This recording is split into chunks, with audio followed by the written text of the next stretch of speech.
give a huge round of applause. Give it up for Raisa Mascot!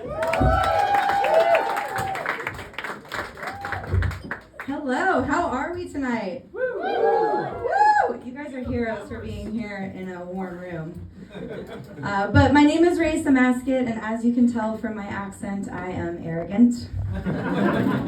I am originally from California, but I have been living here for 4 years. And I like the woo! Who are the Americans here tonight? Woo! See, look it. One of the same. Okay, do you have the same thing? And you've been living here for 4 years? 5, okay, you're beating me. Have you applied for the passport yet? No, I can't yet. Okay, yeah, same here. Okay, cool, we got this. But do you have the same thing happen where when someone that you might have known 10 years ago or in your past life is coming to Europe and they're from the States and they text you and they say, hey, I'll be in Europe, would love to see you. Yeah, not even near Ireland, but fuck geography, that doesn't matter. But I have enjoyed living here and it has been going well. Recently, one of my Irish friends told me that I look like an Instagram model who sells cheese made from her own breast milk. They do say happy cows come from California. But after living here for this long, there's been a few things that I have grown accustomed to. Like I have given up on trying to understand where my taxes go. No one cares that my great-great-great-grandfather comes from Cork. And when an Irish person says to you, "Ah, sure, love, it'll be grand," it probably won't be grand. Maybe your taxes are, but that's another story. But as I said, my name is Raisa. I'm named after my grandma on my dad's side. My dad's side is Russian Jewish, and my mom's side is Irish Catholic, which means that I am fucked. And everyone's like, oh, Raisa, have you done 23andMe? That would be so interesting.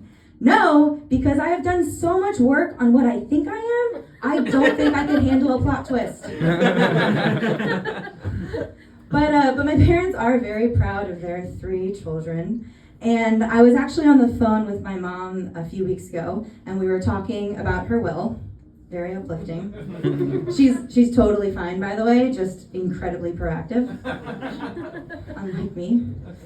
But when we were on the phone, she was like, oh, Raisa, it is so great. With your brother, I know I can rely on him for finances. With your sister, I know I can rely on her for medical advice. And you, honey, can make me laugh.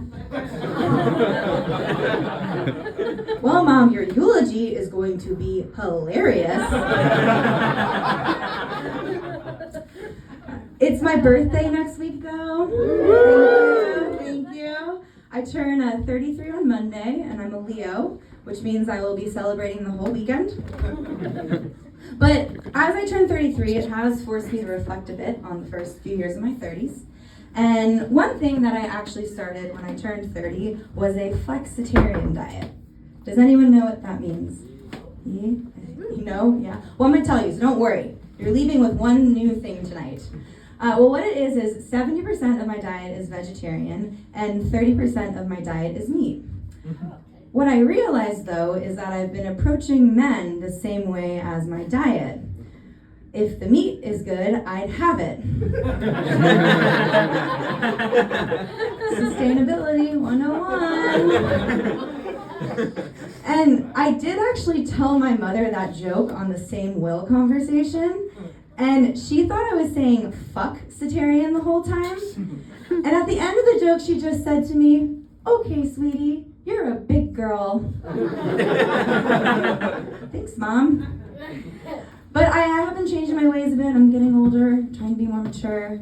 And I was recently in a relationship that lasted 185 days. Who was counting? But you see, it was a bit of a weird one. Because at first, they would text me all the time to see if I was there. And then they would test me constantly to see if I was committed to the relationship. And along with that, they would frequently ask me if I understood what they had just said, and then ask me to say it in Spanish, because apparently that's what you're supposed to say when you're in a relationship with Duolingo. Passive, aggressive, little bird. I will miss being 32 though. I have had some fun. One thing that I've enjoyed is that you can be a bit ambiguous about your age at 32. I like the audience night. You guys are great. So basically, when I went on a date after turning 32, I asked the guy on the date how old he was, and he said 30.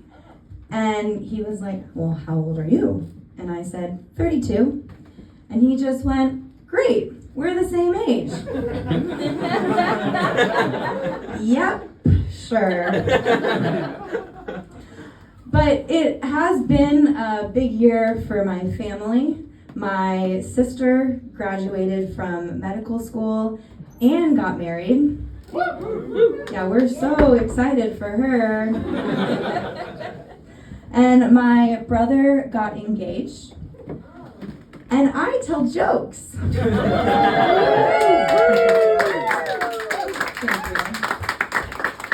But my sister is actually not the first one in my family to have been married, because my brother was actually once married to a Hungarian woman. And let's just say it was a union I had little appetite for. And to give you a little bit of context around my brother, he's the type of guy that will go on a silent retreat, but then is not so silent about going on the retreat. I am, though, a very supportive sister. So when I was in Budapest, I embraced the culture. I learned some Hungarian terms. My favorite is that the saying goodbye kisses in Hungarian is pronounced "szia pussy." I had a lot of fun with that one. Along with that, I met some of her family members, including her father, who was an older Hungarian man with long white hair. And when he would go up to introduce himself to you, he would stick out his hand and just go, "Hello, I am father." He got some pussy. Now, the actual wedding itself was an outdoor ceremony on Father's horse farm. And the bride rode in on a white horse. And when the reception started, a majority of the wedding party, including yours truly, dropped acid. I know, plot twist. And now this is going well, this is fun, until it started to rain. And I am talking torrential downpour, like flood warning status. But the thing is that when the rain hit, so did the acid. Which put me in a bit of a predicament, because my family members were falling in the mud, getting stuck, people couldn't get out of there. But at the same time, the hairs on my arm were moving in a way I had never seen them move before. And I have a hair on my watch right now too, so additional effect. But with some better judgment, even though I didn't know what the hell I was going to actually do, I tried to go help. So I ran over to Father to find him alone, sitting in the rain. And I'll never forget it, because all that he did is he grabbed my arm, looked me straight in the eyes, and said the most profound words I had ever heard. "Rain is good, time is not real." Which is what I tell myself every day living in Dublin, waiting for the bus.